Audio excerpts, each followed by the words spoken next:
Hello बच्चों, आज हम जैसा कि आप जानते ही हैं कि हमारा पाठ 1 समाप्त हो चुका है। तो आज हम अपने हिंदी का पाठ 2 शुरू करेंगे। हमारे पाठ 2 का नाम है जैसा सवाल वैसा जवाब। ये जो कहानी है बेटा, ये अकबर बादशाह और बीरबल के बारे में है।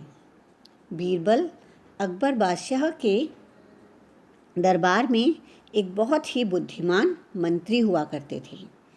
उनकी बुद्धिमत्ता के चर्चे चारों तरफ फैले हुए थे। परंतु जब किसी एक व्यक्ति की बहुत ज़्यादा तारीफ होती है तो कुछ लोग उनसे जलने भी लगते हैं और फिर वो उसे परेशान करते हैं। तो इसी तरह की ये एक कहानी है, जैसा सवाल वैसा जवाब। तो चलो हम कहानी शुरू करते हैं और देखते हैं कि इस कहानी में क्या सवाल पूछा गया और उसका क्या जवाब दिया गया। बादशाह अकबर अपने मंत्री बीरबल को बहुत पसंद करता था। जो बादशाह अकबर थे, उनके जो मंत्री था बीरबल, वो उसको बहुत ही ज़्यादा पसंद करते थे क्योंकि वो बहुत ही बुद्धिमान था। बीरबल की बुद्धि के आगे बड़े बड़ों की भी कुछ नहीं चल पाती थी। और जो बीरबल थे वो इतने ज़्यादा बुद्धिमान थे कि बहुत और लोग जो अपने आप को बहुत बुद्धिमान समझते थे, उनकी भी बीरबल के सामने कुछ नहीं चल पाती थी। वो भी बीरबल की टक्कर नहीं ले पाते थे। इसी कारण कुछ दरबारी बीरबल से जलते थे। जैसे मैंने आपको बताया कि जब एक व्यक्ति की प्रशस्ति होने लगती है, जब उसकी तारीफ होने लगती है, तो कुछ ऐसे भी लोग होते हैं जो उनसे जलने लगते हैं। इसी तरह अकबर के दरबार में भी बीरबल से कुछ लोग जलते थे। वे बीरबल को मुसीबत में फंसाने के तरीके सोचते रहते थे। और जब हम किसी व्यक्ति से जलने लगते हैं तो क्या करते हैं, हम कोशिश करते हैं कि किसी भी तरह से वो परेशानी में आ जाए। इसी तरह से जो दरबारी थे वो भी क्या करते थे, बीरबल को फंसाने के तरीके सोचते रहते थे। अकबर के एक खास दरबारी ख्वाजा सरा को अपनी विद्या और बुद्धि पर बहुत अभिमान था। अकबर के ही दरबार में एक और पंडित थे, एक और विद्वान थे जिन्हें अपनी विद्या और बुद्धि पर बहुत ही ज़्यादा घमंड था, बहुत ज़्यादा अभिमान था। बीरबल को तो वे अपने सामने निरा बालक और मूर्ख समझते थे।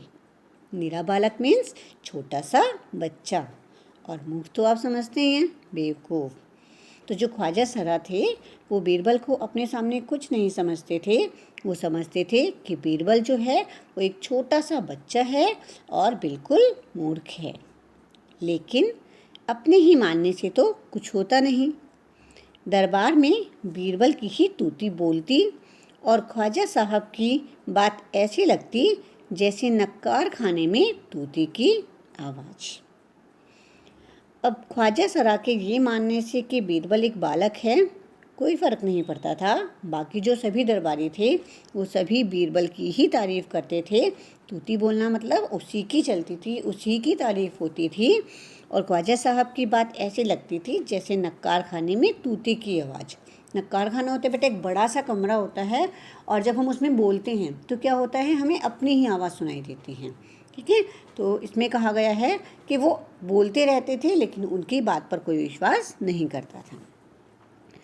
ख्वाजा साहब की चलती तो वे बीरबल को हिंदुस्तान से निकलवा देते, लेकिन निकलवाते कैसे।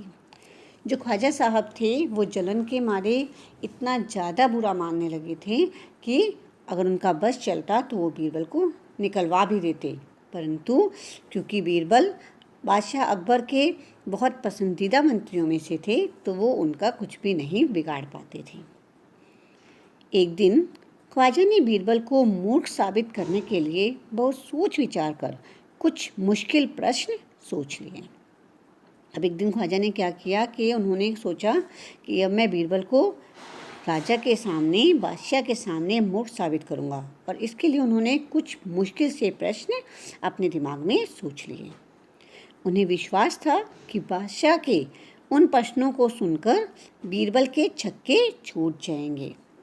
और वो उनको विश्वास था कि इतने मुश्किल प्रश्न हैं कि बीरबल इनका उत्तर नहीं दे पाएगा, और वह लाख कोशिश करके भी संतोषजनक उत्तर नहीं दे पाएगा। फिर बादशाह मान लेगा कि ख्वाजा सरा के आगे बीरबल कुछ नहीं है। तो बच्चों, आज हम इतना ही पढ़ेंगे, कल हम इससे आगे का पढ़ेंगे।